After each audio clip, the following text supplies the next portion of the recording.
Hi everyone, I'm Cheryl and welcome to the Sewing Room channel. I'm going to demonstrate how to make a bib apron similar to this one, but it's going to have a Valentine theme to it. Now you don't need to make it a Valentine theme. You can still follow these instructions and create your basic bib apron.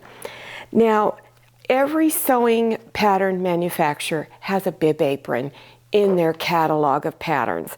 This one was bought years ago from Walmart and it was 97 cents. I don't think you can find a pattern now for 97 cents. So just look in Simplicity, McCall's, Butterick, all of those pattern books, and you can find a basic bib apron. This apron has a little band at the top, which I'm not going to do. It also has wide straps. I'm not going to do the wide straps. I'm going to show you something else that I'm going to do that's really easy to put on.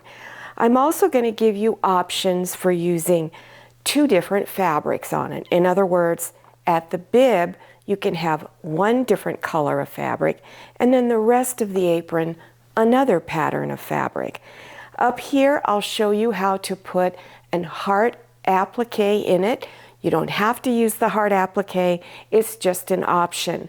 Or if you have an embroidery machine, which I do, I embroidered a heart on it. So I'll show you different ways that you can do this applique up here. When you open up your pattern envelope, your pattern piece is probably going to look like this. It looks like half of the apron. This one edge here is placed on the folded edge of your fabric. In other words, your fabric raw edges are brought together, or the selvage edges. That's over here. Then you place your pattern piece on the fold line, pin it down, and then cut on the edge of your pattern piece. Now let's say you do want a different color of fabric on the bib section of your apron. I recommend that you sew your two pieces of fabric together first before you cut your pattern out. So just stitch it together, fold your fabric, bringing the edges together, place your pattern piece right on that folded edge. Place it wherever you want your fabric to appear. So this is the top part, so you can move this up a little bit if you like, or you can move down a little bit. So this is the stitch line. That's representing the stitch line. Then you would go ahead, pin it down, and then cut it out. Now, if you're going to use your embroidery machine, take this top fabric before you stitch it to the other fabric. Then do your embroidery design. Make sure you cut a large piece of fabric so that you have enough to place all of this together. Stitch your pattern out on your embroidery machine, fold the fabric, place the pattern so that, or fold the fabric so half of the heart shows here. Then place your pattern piece down and then cut it out. So if you're going to do the heart applique, you can draw your heart any shape that you like. There's also templates that you can purchase. They are made by June Taylor. I bought mine at Joann Fabrics and Crafts. You can also get them on Amazon.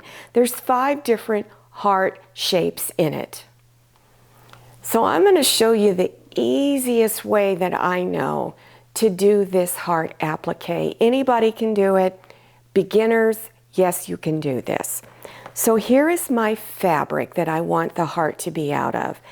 And this is the front side of the fabric, which is also the pretty side, or it's called right side. I'm using fusible interfacing. It's made by Pellon. Any fusible interfacing will do. Mine is kind of a light or medium weight interfacing. It's got beads of glue on one side, and it's very smooth on the other side. Place the beaded side of glue against the pretty side of your fabric.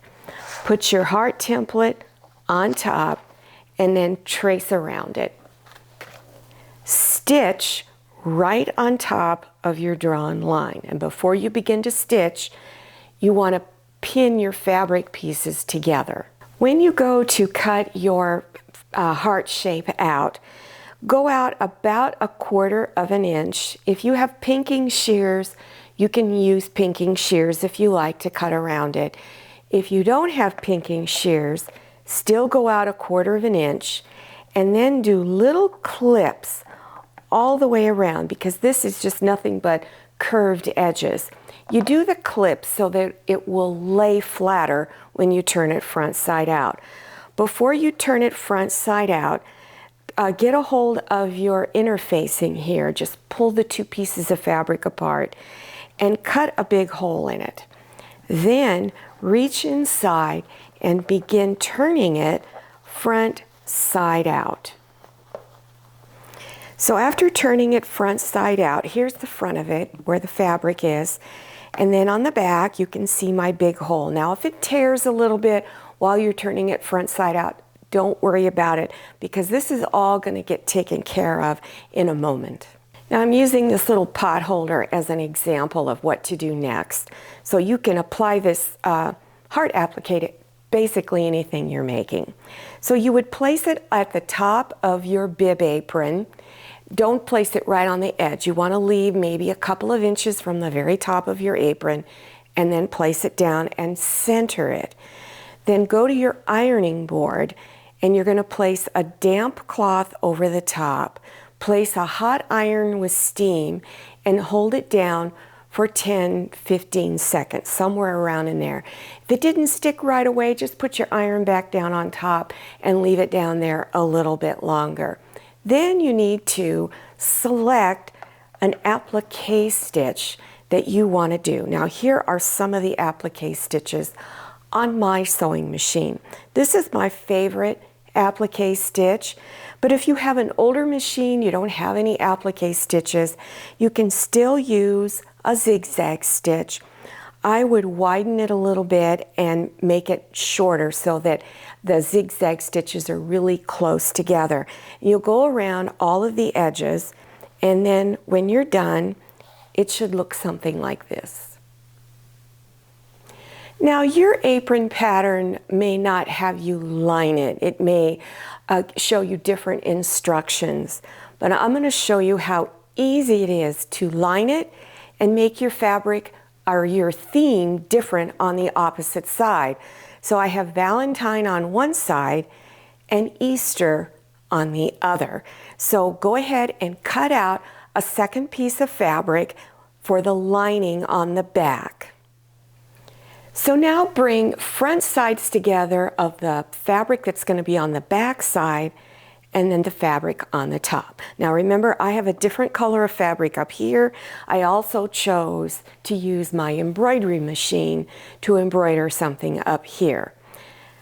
Then you're going to stitch the top edge together and along the sides, across the bottom, and up along the other side.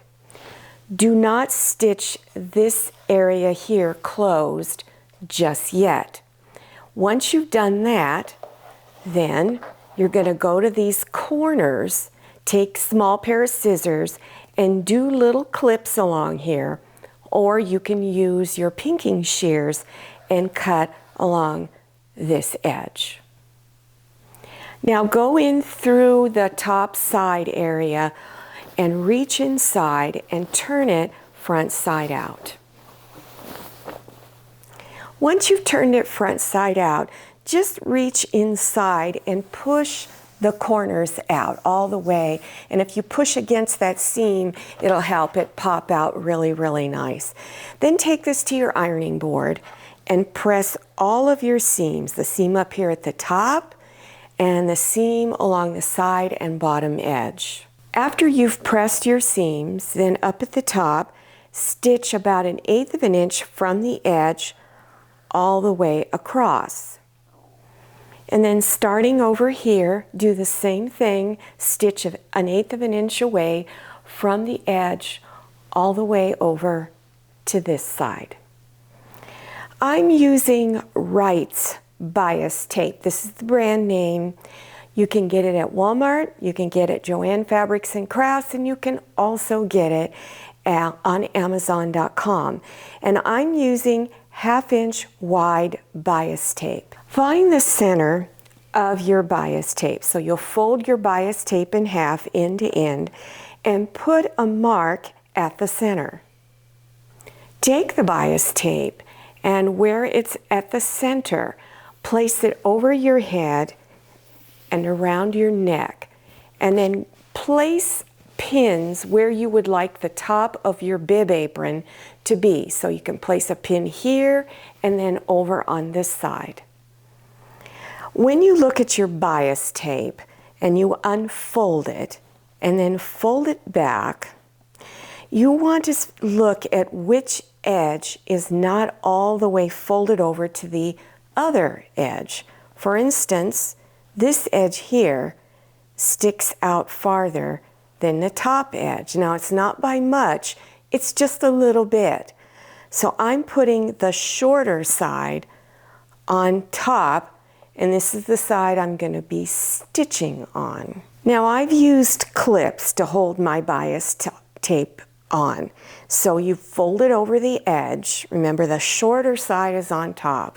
You can use straight pins to hold your bias tape in place, or you can use these clips. So you want to clip it or pin it on both sides. Then put the apron on to make sure it's fitting properly. Also, if your bias tape is too long, where it's going to tie around your waist, at this point is where you can cut some of it off if you like. Before you begin stitching the bias tape down, go to each end of the bias tape, open it up, and then fold that raw edge in, and then fold it back over. And you can then pin this or clip it if you like. So now you're going to start sewing, and I would recommend you use thread that matches your bias tape. And so you're going to stitch all along the edge here. Stitch as close to the edge as you can. And you're just going to, let me unfold this. Then you're going to stitch all the way up here to the side of the apron and around the first side. Then continue stitching up around the part of the bias tape that goes around the neck, and then go ahead and stitch down the other side here all the way out to the end of the bias tape. So when you're done, this is what your side edges should look like. So now you're all done. Now what I did on mine, because I do have an embroidery machine, is I selected one of the heart shapes. It's kind of like something you can select in an embroidery machine. It's empty in the middle, and then you can put whatever you want in it. And since I love chocolate, I really do, especially dark chocolate, I decided to put Chocolate Lover in it. Now let me show you the other side. So one of my big reasons for choosing pink bias tape is my Easter egg fabric had a lot of pink in it. So it'll look good no matter what side is showing on the outside. If you're interested in other projects you can stitch for Valentine's Day or for Easter, either one, are these little fabric basket. And on this one, I put a little handle so that it would represent an Easter basket, and you can put candy in these. And here is another little fabric dish that you can make to put candy in it. I hope you enjoyed this tutorial and that you did learn something new.